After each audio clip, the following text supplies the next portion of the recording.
Choosing to feel good attracts more good feelings. Choosing joy attracts more joy. How shifting your mindset transforms your experience. A woman once shared a powerful insight about her upcoming holiday party invitations. The moment she learned she'd be attending, her mind immediately spiraled into negativity. As soon as I heard I was invited, she confessed, I thought, oh no. Mary's going to be there. She always looks so put together, so confident, so gorgeous. In an instant, a single thought had dragged her into comparison, self-doubt, and anxiety, before she even stepped foot into the event. What could have been an exciting social opportunity now felt intimidating and draining. But then she made a pivotal decision. I don't want to keep doing this. I want to feel good about myself. I want to actually enjoy these parties, no matter who's there. She realized that her discomfort wasn't really about Mary, it was about the story she was telling herself. Mary might be stylish and magnetic, but the real issue was how she was interpreting Mary's presence as a reflection of her own self-worth.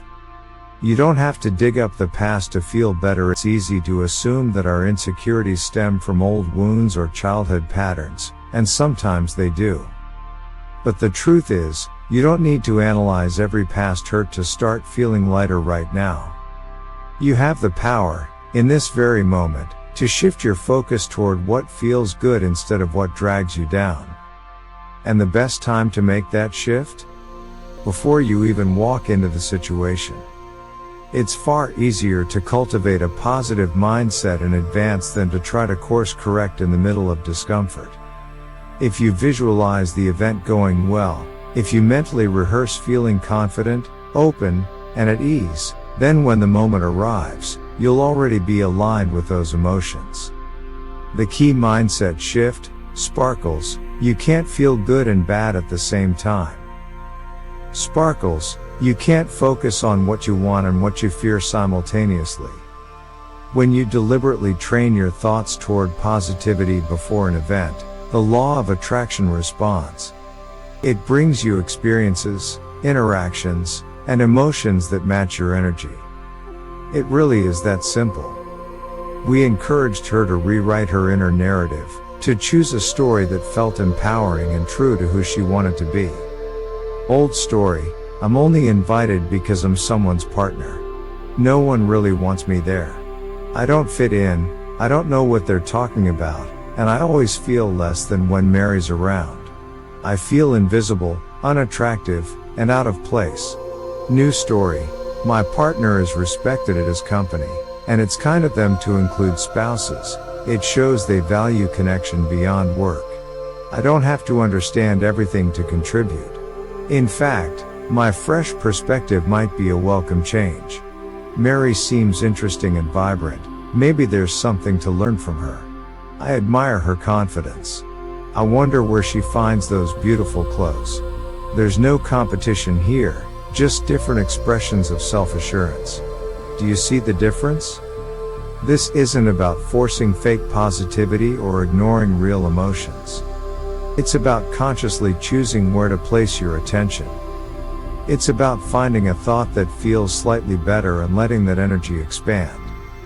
Small shifts lead to big changes, we reminded her. You don't have to resolve every insecurity at this party. Just find one thing to appreciate. Feel the relief of that small shift. Over time, what once triggered discomfort will lose its grip. Mary, and others like her, won't feel threatening anymore. In fact, she might even become a friend. The beauty of this practice? You always have a choice. Every moment, every thought, every interaction is an opportunity to reinforce fear or to nurture confidence. So why not choose the thoughts that feel good? Why not choose the story that supports your joy? And when you do, watch as life rises to meet your new vibration. How can I not feel their pain?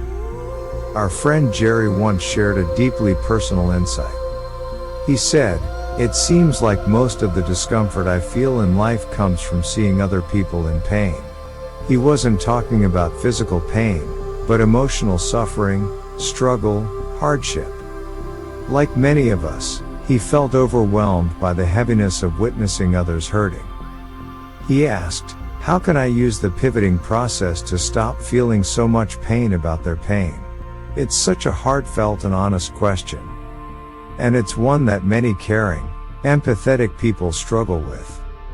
We explained to Jerry that the pain he was feeling wasn't because someone else was suffering.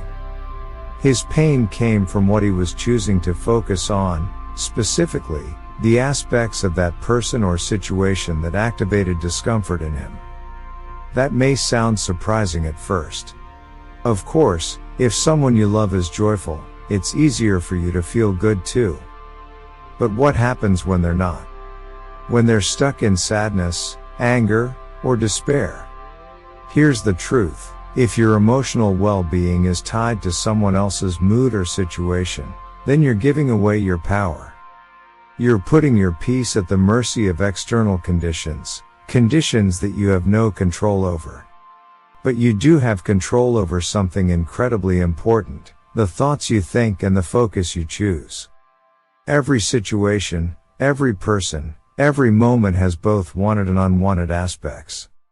If someone is going through a hard time, you could choose to see them as broken, lost, overwhelmed, or you could choose to hold a vision of their strength, resilience, and healing. That choice changes everything. Now, to be clear, it's easier to focus on what's right in front of your eyes. If someone is crying or venting, it's natural to empathize with their pain. But empathy doesn't have to mean matching their vibration.